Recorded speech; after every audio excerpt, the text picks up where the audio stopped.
He was 8,000 miles from home when he opened the app. Just a routine check on the camera, the same thing he'd done 1,000 times before. But what he saw on that screen made his phone slip from his hands. His daughters. The girls doctors said would never stand. And a woman he'd hired 3 weeks ago. Nathan's knees buckled. Because what was happening in that playroom wasn't supposed to be possible. 3 years ago, Nathan James buried his wife on a Tuesday morning. Rebecca died on a rainy October night. She was driving home from the girls' dance recital when a drunk driver ran a red light. The impact killed her before the ambulance arrived. Bella and Charlotte, 3 years old, strapped in the back seat, survived, but their spines didn't. Nathan got the call in London. "Mr. James, your wife didn't make it.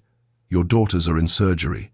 He doesn't remember the flight back to Boston, just the hospital, the machines beeping, the doctor pulling up scans.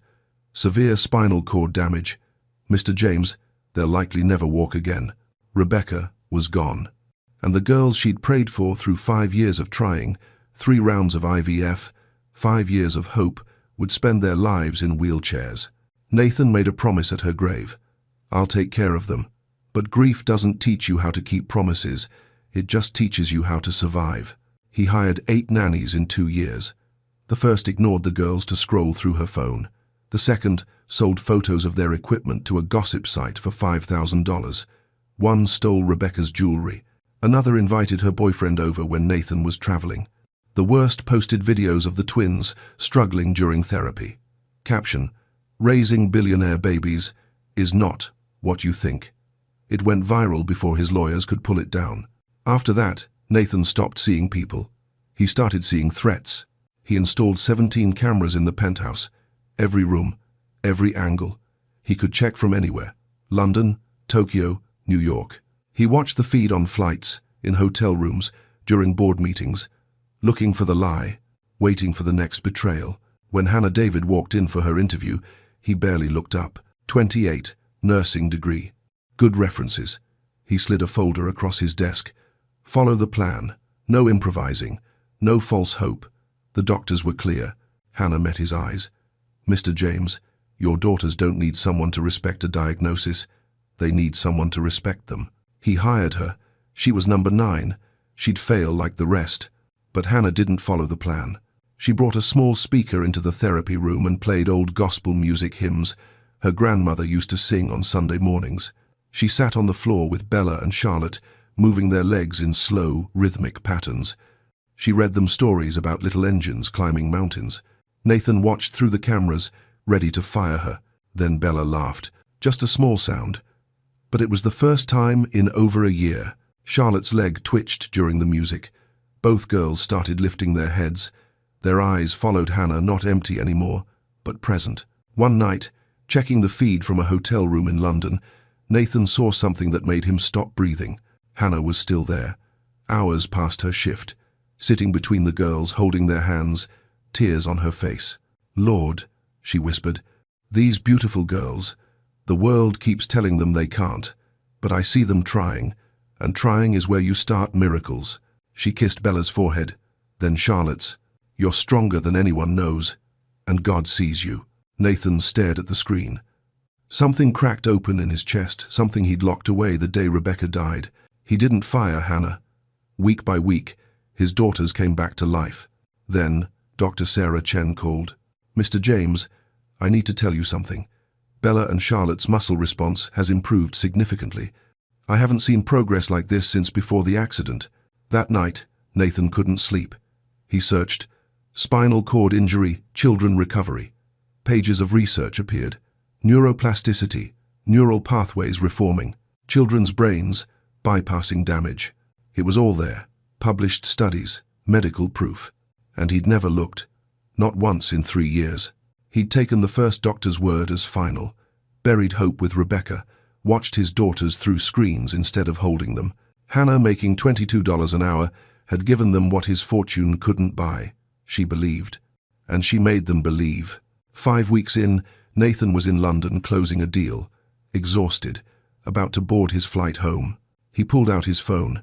One last check before takeoff. Motion alert. Playroom. He opened the app, and what he saw stopped his heart. But before you see what happened next, hit subscribe, drop a like, and tell me where you're watching from. Maybe this story found you for a reason. 2 wheelchairs. Empty. Sitting against the wall like discarded props. Nathan's stomach dropped. His first thought was panic. Where are they? Then the camera angle shifted, and he saw them. Bella and Charlotte. Standing in the middle of the playroom, their legs shaking, their small bodies wobbling, but upright. On their own feet, Hannah knelt 5 feet away, arms stretched wide, tears pouring down her face. Come on, babies, you can do this. I'm right here. Bella moved first. Her right foot lifted, trembling, uncertain, then touched down. 1 step. Charlotte watched her sister, then followed. Her left foot dragged slightly, but she corrected, planted it, moved forward. 2 steps. They were walking. Nathan's phone hit the airport floor. His back slammed against the wall. Business people rushed past him toward the gate, annoyed at the man blocking the walkway. He didn't see them. He only saw the screen, his daughters collapsing into Hannah's arms, exhausted, triumphant. I knew it, Hannah sobbed. I knew you could. The man who'd built a tech empire on certainty stood frozen in Heathrow Airport, watching everything he thought he knew shatter on a 5-inch screen. 3 years ago, it was raining. Nathan remembers that. The rain, how it sounded against the hotel window in London while he was on a call with investors. Numbers, projections, things that felt important at the time. His phone buzzed. Unknown number. He almost didn't answer. Mr. James? A woman's voice. Shaking. There's been an accident. Your wife. She didn't make it. Your daughters are in surgery at Mass General. The room tilted. Nathan grabbed the edge of the desk. What do you mean she didn't make it? I'm so sorry. A drunk driver ran a red light. The impact. It was immediate. But your daughters are alive. They're in surgery now. Rebecca was driving home from the girls' dance recital. Bella and Charlotte, 3 years old, in their pink tutus, probably still buzzing about the music and the twirling. Rebecca always let them stay up a little late on recital nights. Nathan doesn't remember booking the flight, just being on it. 8 hours from London to Boston, the longest hours of his life. He stared out the window at black sky and kept seeing Rebecca's face, her laugh, the way she'd call him every night when he traveled, holding the phone up so the girls could say goodnight. Daddy, when are you coming home? Soon, baby. Soon. He landed at sunrise. A cab to the hospital, fluorescent lights, sterile hallways. A doctor with tired eyes waiting for him outside the ICU. Mr. James, your daughters are stable. But there was significant trauma to their spinal cords, L1, L2 vertebrae. We won't know the full extent for a few days, but you need to prepare yourself. They may never walk again. Nathan nodded. He heard the words, but they didn't register. Not yet. Where's my wife? The doctor's face changed. I'll take you to her. Rebecca was in the morgue. Cold. Gone. Nathan held her hand anyway. It didn't feel like her hand anymore. He whispered, I'm sorry. I should have been there. I should have been home. She didn't answer. Upstairs, Bella and Charlotte lay in separate beds, tubes and wires everywhere. Nathan stood between them, holding each small hand through the rails. Their eyes were closed. Their chests rose and fell with the help of machines. They were alive, but broken.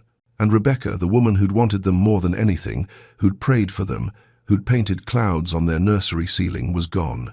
Nathan looked at his daughters and felt the weight of it crush him. Rebecca's gone, and the girls she loved more than her own life will never dance again. Day 3. Nathan hadn't slept, hadn't left the hospital. He sat in a plastic chair between the girls' beds, watching monitors beep, watching nurses come and go, watching his daughters breathe. Dr. Richard Pasternak walked in that morning with a folder under his arm and the kind of face doctors wear when they're about to destroy you. Mr. James, can we talk in the conference room? Nathan didn't want to leave the girls, but he followed. The room smelled like old coffee and sanitizer. Doctor. Pasternak pulled up scans on a screen, images of Bella and Charlotte's spines that looked like roads after an earthquake. L1, L2 spinal cord damage. Both girls. Severe trauma. He pointed to spots on the scan that meant nothing to Nathan's exhausted eyes. We've run extensive tests. Motor function below the injury site is severely compromised. Nathan's throat closed. What does that mean? It means independent walking is highly unlikely. Possibly never. The word never hung in the air like smoke. "They're 3 years old," Nathan said, his voice breaking. 3. "Doctor." Pasternak's face softened, but his words didn't. "I understand, but pediatric spinal cord injuries at this level, the prognosis is clear. We need to focus on what they can do. Upper body strength, adaptive mobility, quality of life. Quality of life." Like that was supposed to comfort him. Nathan walked out of that room and called every specialist he could find. Johns Hopkins, a pediatric neurologist in Germany, a rehabilitation center in Switzerland that claimed they had experimental treatments. He flew them in. Spent $200,000 in the first month alone. Custom wheelchairs, robotic therapy equipment, consultations that led nowhere. Nothing changed. Bella stopped talking as much. Her bright chatter, "Daddy, look! Daddy, watch me," faded into silence. Charlotte cried at night, asking for Mommy, and Nathan didn't know how to explain that Mommy wasn't coming back. They sat in their wheelchairs by the window, watching other kids play in the park across the street. Their eyes, Rebecca's eyes, grew distant. Nathan watched from his office, paralyzed by his own helplessness. Rebecca's funeral was on a cold Thursday. Small service. Nathan could barely stand. The girls didn't understand why Mommy was in a box, why people kept crying, why Daddy's hands wouldn't stop shaking. At the grave, Nathan knelt in the mud and whispered, "I'll take care of them. I swear to God, I'll take care of them." But the words felt empty, hollow, because how do you take care of something you can't fix? He buried Rebecca that day, and somewhere between the hospital and the cemetery, between the scans and the verdict and the wheelchairs that would never leave Nathan, buried his hope right next to her. The girls would never walk. The doctors said so. And doctors don't lie about things like that. So he stopped praying for miracles. He just tried to survive. Nathan hired the first nanny 6 weeks after the funeral. Her name was Elena, mid-30s, pediatric nursing degree. She came from an agency that charged $3,000 just for the placement fee. She smiled when she met the girls, spoke softly, said all the right things. "I'll take good care of them, Mr. James. I promise." Nathan wanted to believe her. The first week felt okay. Elena followed the therapy schedule, kept the girls clean, fed, medicated on time. Nathan checked in from his office downtown, watched through the baby monitor he'd set up in the therapy room. Week 2, he noticed something. Elena on her phone. A lot. He told himself it was fine. Everyone checks their phone. But then he came home early one Thursday and heard crying. He walked into the therapy room and found Bella and Charlotte in their wheelchairs, tears streaming down their faces. Bella's therapy session was supposed to be happening. Instead, Elena was on FaceTime with someone, laughing, ignoring them completely. Nathan fired her on the spot. The second nanny lasted longer. Margaret, older woman, 20 years of experience. References that called her a saint. Nathan thought maybe this time would be different. Then he went to Tokyo for a business trip. He couldn't sleep, so at 3 in the morning he opened the monitor app on his phone. Margaret was asleep on the couch. The girls were calling from their beds, small voices, scared. "Hello? We need help." Margaret didn't move. Nathan saw Charlotte had fallen from her wheelchair earlier. There was a bruise on her arm. Margaret's daily report said nothing about it. He fired her over video call. Nannies, 3, 4, 5, they blurred together. One stole Rebecca's sapphire necklace, the one Nathan had given her on their 10th anniversary. Another invited her boyfriend into the penthouse while Nathan was in London. He saw it on the monitors, a stranger in his home, in the space where his daughters slept. But number 6 broke something inside him that didn't heal. Her name was Jessica, 24. The girls actually liked her. For the first time since Rebecca died, Nathan heard them laugh, heard them ask when Jessica was coming back. He started to let his guard down, started to believe maybe, just maybe, someone could actually care. Then the article dropped. Inside billionaire tech mogul's tragic home, exclusive photos, pictures of the therapy room, the girls' medical equipment, their wheelchairs, private family photos Rebecca had hung on the walls. Jessica sold it all to a gossip site for $5,000. The article quoted her, "He's never there.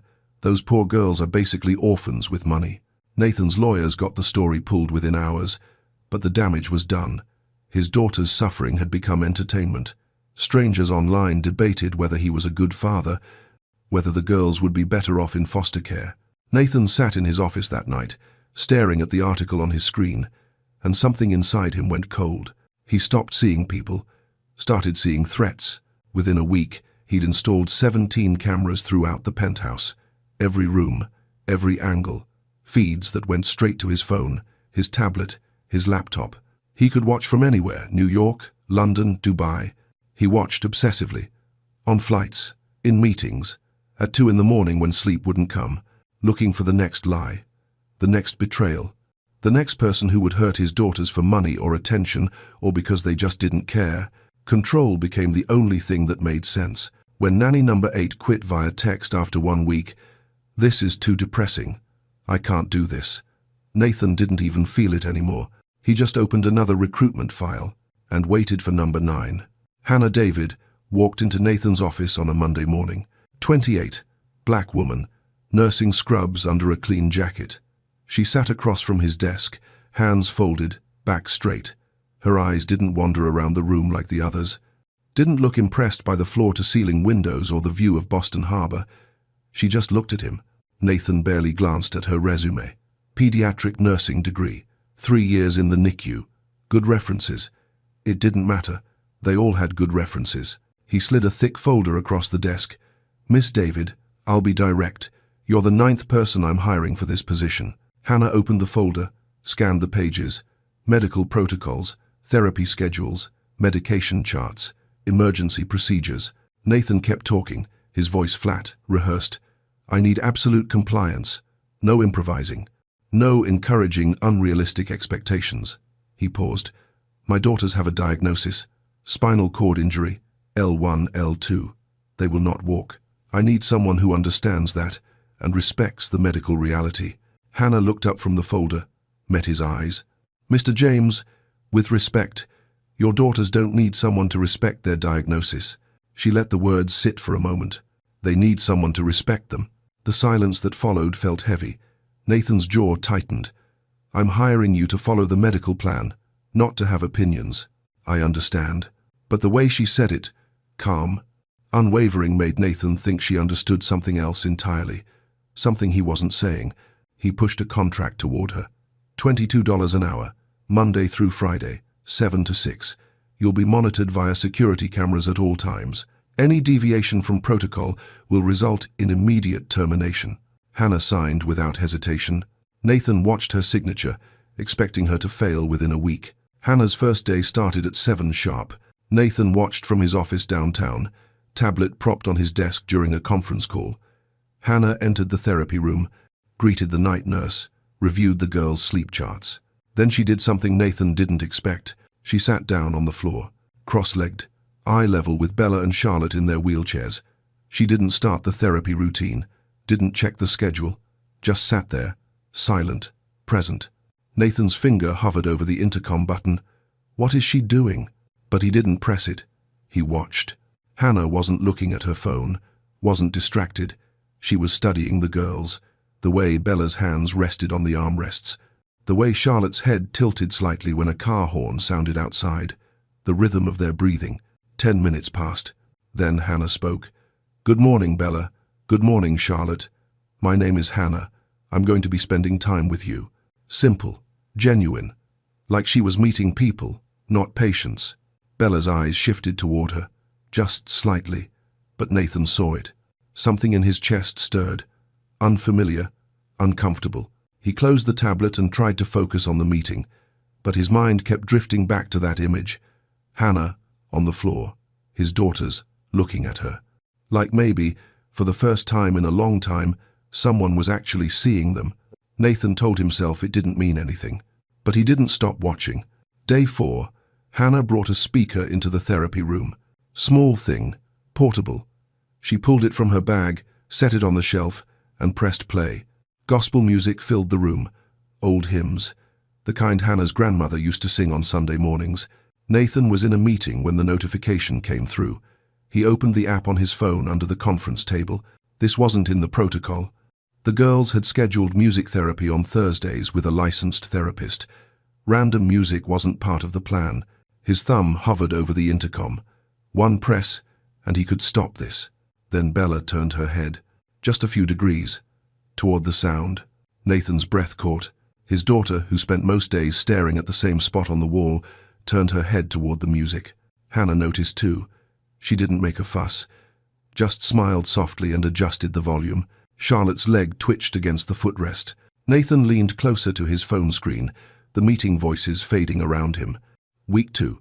Nathan pulled up footage from an afternoon he'd missed. Hannah was on the floor with Charlotte. She had Charlotte's small legs in her hands, moving them gently. Left, right, rhythmic, patient, like muscle memory, like walking. Nathan's jaw clenched. No therapist prescribed this. She was breaking every rule. He reached for his phone to call her. End this. Then he heard it. Charlotte laughed. Not big, just a small sound, barely more than breath. But it was there. Nathan set the phone down, stared at the screen. When was the last time he'd heard that sound? That evening, Hannah read to the girls. Nathan watched from his office. She sat on the floor, book open in her lap. I think I can. I think I can. I think I can, she read, changing her voice for different characters. Bella smiled. Actually smiled. Nathan's throat tightened. He hadn't seen his daughter smile in over a year. Late one night, checking the cameras from a hotel in London, Nathan saw something that made him freeze. 11:30. Hannah should have left hours ago. But there she was, sitting between the girls' wheelchairs, holding both their hands, tears on her face. Nathan turned up the volume. Lord, Hannah whispered, these beautiful girls. The world keeps saying they can't, but I've seen them trying. And trying is where you start miracles. She kissed Bella's forehead, then Charlotte's. You're stronger than anyone knows, and God sees you. He sees every bit of you. Nathan sat in the dark hotel room, staring at the screen. Something cracked in his chest, something he'd locked away the night Rebecca died. He should fire her. She was deviating from everything, filling his daughters with hope that would only break them when nothing changed. But something was changing. Bella laughed at Hannah's jokes now. Charlotte's eyes followed her around the room, not blank anymore, but present. Both girls held their heads higher, longer. The therapy room felt different, warmer, alive. Nathan told himself it meant nothing. Doctors were clear. This was temporary, false hope, but he couldn't stop watching.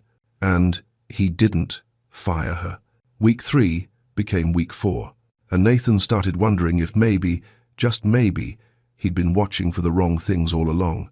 Dr. Sarah Chen called on a Thursday afternoon. Nathan was in Berlin for a tech conference, barely paying attention to the panel he was supposed to be moderating.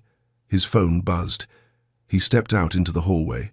Mr. James, I need to talk to you about Bella and Charlotte. Nathan's stomach dropped. What happened? Are they okay? They're fine. Better than fine, actually. Dr. Chen's voice carried something Nathan hadn't heard in 3 years. Hope. I examined them today. Their muscle tone has improved. Significantly. Nathan leaned against the wall. What do you mean, improved? The core strength, the leg response to stimulation. Mr. James, I haven't seen progress like this since before the accident. She paused. What changed? I hired a new nanny. Hannah, whatever she's doing, it's working. I'm adjusting the official therapy protocol to incorporate her methods. Nathan ended the call and stood in the empty hallway, heart pounding. Progress, real progress, documented by a doctor. He didn't know what to do with that. That night, Nathan couldn't sleep. 3 in the morning in a hotel room in Berlin. He opened his laptop instead of the camera feeds, searched spinal cord injury recovery children. Pages flooded the screen. Medical journals, research papers, case studies. He started reading. Journal of Pediatric Rehabilitation. Early intensive intervention in children with incomplete SCI demonstrates remarkable neural adaptation. Stanford study. Pediatric brains exhibit extraordinary neuroplasticity. New neural pathways conform, bypassing damaged areas. Toronto case study. 5-year-old with L, 1 injury walking with assistance after 18 months of intensive therapy. Every article said the same thing. Early intervention, consistent stimulation, belief in possibility. Children's brains could heal, could adapt, could find new ways around damage. The critical window was 0 to 7 years old. Bella and Charlotte were 6, still in the window. Nathan sat in the dark, laptop light illuminating his face, and felt the weight of it crush him. It was all here, published, proven, supported by research, and he'd never looked. Not once in 3 years. He'd taken that first doctor's word, possibly never, and turned it into definitely never in his mind. He'd accepted defeat before the fight started, buried hope with Rebecca, spent 3 years watching his daughters through screens instead of fighting for them. Hannah, making $22 an hour, had done in 4 weeks what his millions couldn't do in 3 years. Because she believed, and he'd stopped believing the night his wife died. Nathan closed the laptop, put his head in his hands. What have I done? The question hung in the silence. He'd hired the best doctors, bought the best equipment, but he'd given up on his daughters, told himself there was no hope, because hope hurt too much. Because if he hoped and nothing changed, it would destroy him. So he'd chosen control instead, cameras instead of presence, distance instead of love. And his daughters had paid the price. Nathan opened his laptop again, typed an email to Dr. Chen at 4:17 in the morning. Work directly with Hannah. Whatever she needs, equipment, training, resources approved. No budget. Just help them. He hit send, then pulled up the camera feed and watched his daughters sleep. "I'm sorry," he whispered to the screen. "I'm so sorry." Nathan came home 2 days early. He'd been in Dubai for a tech summit, but he couldn't focus. Couldn't sit through another presentation. His mind kept drifting back to the research, to the camera feeds, to his daughters trying. He landed in Boston on a Thursday afternoon and went straight home. 3 o'clock. The penthouse was quiet except for voices coming from the therapy room. Hannah singing, the girls laughing. Nathan stood outside the door, listening. Then he pushed it open. Hannah was on the floor with Bella, doing those leg movements, the ones Nathan had seen on the cameras. She looked up. No fear, no surprise, just calm acknowledgement. "Mr. James, you're home early." Nathan's voice came out harder than he intended. "What exactly are you doing?" Hannah didn't stop the movements. "Motor pattern training. Helps build neural pathways. That's not in the protocol." "No, sir, it's not." Nathan stepped into the room. The air felt tight. "I gave you specific instructions. Follow the medical plan. No improvising." Hannah gently lowered Bella's legs and stood up, faced him. "Mr. James, the medical plan you gave me was about maintenance, not recovery. The doctors gave you a prognosis based on statistics." Her voice stayed even, but there was fire underneath. "They looked at scans and charts and told you what usually happens." She took a breath. "They didn't tell you what's possible." Nathan's chest tightened. "They're specialists, decades of experience, hundreds of cases. Have they seen your daughters?" The question landed like a punch. "Excuse me?" Hannah's eyes didn't waver. "Your girls aren't statistics, Mr. James. They're not case studies. They're Bella and Charlotte. They're 6 years old. They love music and stories, and they respond when someone believes in them." Her voice cracked slightly. "They deserve someone who sees them, not their diagnosis." Nathan felt his defenses crumbling. "You're filling their heads with false hope. When this doesn't work, and it won't, they'll be devastated." Hannah looked at him for a long moment. "Mr. James, they're 6. They don't know what false hope is. They only know what they feel." Pause. "And right now, they feel someone believing in them." Softer. Maybe for the first time. The words cut through everything Nathan had built to protect himself. Because she was right. He'd been watching his daughters through cameras for 3 years. But he hadn't been present. Hadn't been their father. Just their warden. Hannah turned back to Bella, resumed the exercises, dismissing him. Nathan stood there, frozen. He wanted to fire her, wanted to defend himself, but his feet wouldn't move. Deep down, a voice whispered, "What if she's right?" He walked out without another word. But he didn't fire her. That night, Nathan sat in his office, pulled up the research again, watched footage of Hannah with the girls, over and over. Her patience, their progress, the way they looked at her like she was safe, like she saw them. "What if she's right?" he whispered to the empty room. The question hung there, and for the first time in 3 years, Nathan didn't have an answer that made him feel in control. Week 5. Nathan was in London closing a deal with European investors. He'd been gone 4 days, checking the cameras constantly during meetings, at dinner, at 2 in the morning when sleep wouldn't come, watching Hannah's consistency, the leg patterns, the music, the way she whispered encouragement like prayers. The girls were responding more every day. Small things, a smile, a twitch, a moment of focus. But Nathan was afraid to believe it meant anything. Thursday afternoon, Heathrow Airport, Gate 23. Nathan's flight back to Boston was boarding in 10 minutes. He pulled out his phone. One last check before takeoff. Motion alert. Playroom. He opened the app, expecting routine movement. Hannah, doing afternoon exercises. The image loaded slowly. Then, Nathan's world stopped. 2 wheelchairs. Against the wall. Empty. His breath caught. Where are they? The camera angle shifted, following motion, and then he saw them, Bella and Charlotte, standing in the center of the playroom, their legs shaking, their small bodies wobbling, but upright, on their own feet. Hannah knelt 5 feet away, arms stretched wide, tears streaming down her face. Come to me, babies. You can do this. I'm right here. Bella moved first. Her right foot lifted, trembling, uncertain, hovered in the air, then touched down, 6 inches forward. 1 step. Charlotte watched her sister. Then her left foot lifted, dragged slightly.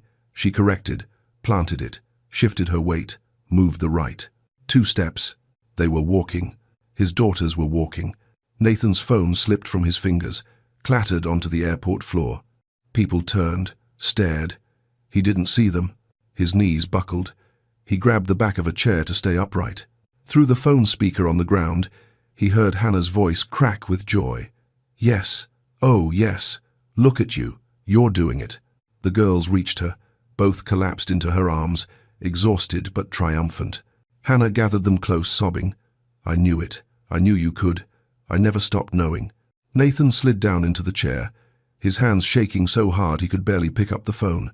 Business people walked past, annoyed at the man blocking the boarding area. An airline agent approached. Sir, final boarding call. Nathan couldn't speak, couldn't breathe.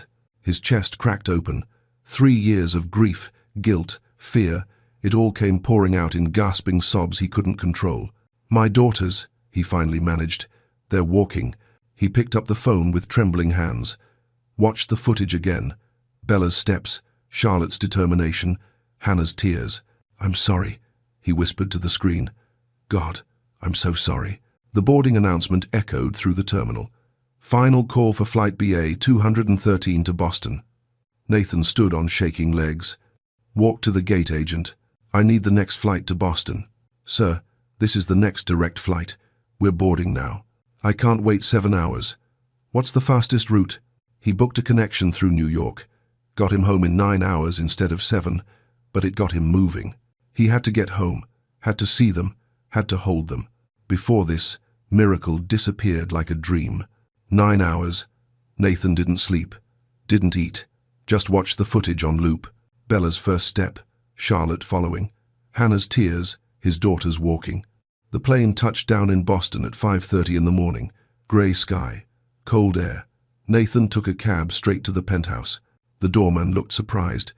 Mr. James? Thought you were in London until Saturday. Nathan barely heard him. He took the elevator up, hands still shaking. He could hear voices from the therapy room. Hannah's gentle coaching, the girls laughing. Nathan stopped in the doorway. Hannah sat on the floor, the twins in her lap, all 3 reading a picture book together. Bella leaned against Hannah's shoulder. Charlotte had fallen asleep, her small hand holding Hannah's finger. The wheelchairs sat in the corner, unused. Hannah looked up. Their eyes met. Mr. James, you're home early. Nathan's voice broke. I saw them, on the camera. I saw them walk. Hannah smiled softly. They've been practicing all week. Wanted to surprise you. How? Nathan's throat closed. How did you know they could? Hannah looked down at the girls, then back at him. I didn't know, Mr. James. I just refused to believe they couldn't. Something in Nathan's chest completely shattered, the last wall he'd been holding.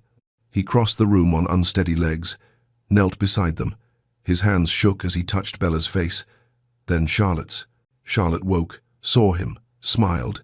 Daddy, you're home. I am, baby. I'm home. Bella's eyes lit up. Did you see, Daddy? We walked. Nathan's throat tightened. I saw, sweetheart. You were so brave. Hannah said we could do it, Charlotte whispered. She said trying is how miracles start. Nathan pulled all three into his arms. His daughters. And this woman who'd saved them when he'd given up. "I'm sorry," he whispered. "I'm so sorry." To Hannah, for the cameras, for not trusting, for not being here. His voice failed. Hannah's hand covered his. They needed their father, Mr. James, not a surveillance system. He nodded, unable to speak. Held his daughters tighter. For 3 years, he'd poured millions into maintaining their limitations. Hannah, making $22 an hour, had given them something worth more than his entire fortune. She believed when everyone else had stopped. "Thank you," Nathan whispered. "You gave them their lives back." Hannah shook her head gently. "No, Mr. James. They gave themselves their lives back. I just reminded them they were stronger than anyone said they were." Nathan looked at his daughters. Really looked. Not at broken children to manage, but at warriors who'd fought their way back. Rebecca would have loved Hannah. Would have been so proud of these girls. "Stay," Nathan said. "Please, not as a nanny, as family. You've done more for them than I knew how to do." "I'm not going anywhere," Hannah promised. That afternoon, Nathan called his assistant, cancelled the next month of business trips. He was staying home, done watching his daughters' lives through a camera. He sat on the playroom floor, Hannah beside him, watched Bella and Charlotte practice their steps, slow, wobbly, but determined. His phone sat forgotten in his office. He didn't need the cameras anymore. For the first time in 3 years, Nathan wasn't afraid of tomorrow, because he finally understood. Miracles don't need permission. They don't need surveillance systems or control. They just need someone brave enough to believe they're possible. And a father willing to be present for them. That night, Nathan read bedtime stories to the girls. Hannah had gone home, but she'd be back tomorrow. The girls fell asleep in their beds, real beds now, not medical equipment. Nathan kissed each forehead, whispered, "Rebecca, they walked today. You would have been so proud." He walked to the window, looked out at the city lights. The camera in the corner blinked red, still recording. But no one was watching. Not anymore.